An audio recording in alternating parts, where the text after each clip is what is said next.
Tamara Blazinski murka diperlakukan tidak manusiawi. Tamara Blazinski ceritakan pilunya jadi korban penggelapan aset selama 19 tahun, ungkap alasan baru laporkan ke polisi. Tamara Blazinski akhirnya membagikan ceritanya mengenai kasus yang tengah dialaminya saat ini. Tamara Blazinski diduga menjadi korban penggelapan aset properti. Selama 19 tahun, Tamara berusaha bersabar dan menunggu itikat baik dari pihak yang bersangkutan. Namun apalah daya, semakin lama justru kerugian yang dialami Tamara semakin besar. Ia akhirnya memutuskan untuk melaporkan kasus itu ke polisi. Tamara lantas membeberkan alasan selama 19 tahun tak kunjung melaporkan kasus tersebut.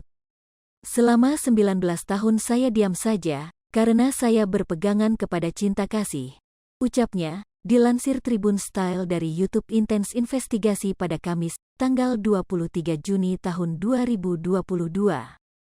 Dengan suara bergetar, Tamara masih berpikir bahwa orang akan berubah. Saya merasa kalau orang pasti akan berubah menjadi baik, ataupun itikat baik, tuturnya.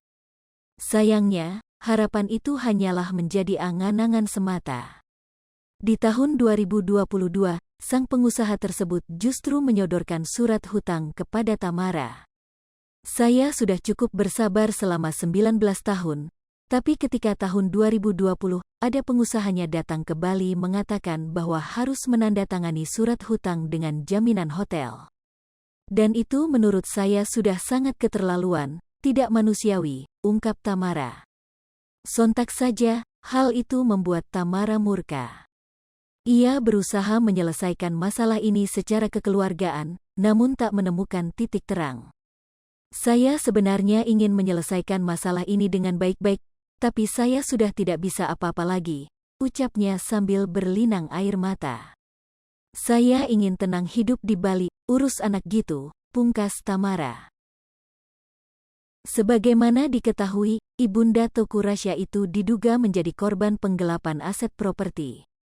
Ia melaporkan kasus itu ke polisi melalui kuasa hukumnya, Johan Syah. Laporan tersebut telah terdaftar di Polda Jawa Barat. Melansir Warta Kota, Johan Syah mengatakan bahwa kliennya melaporkan 3 orang ke Polda Jawa Barat sejak Desember tahun 2021.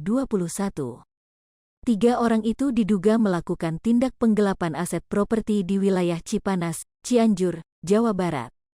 Pasal yang tercantum dalam laporan Tamara Blazinski tersebut ialah Pasal 372 KUHP tentang penggelapan dan penguasaan aset milik orang lain.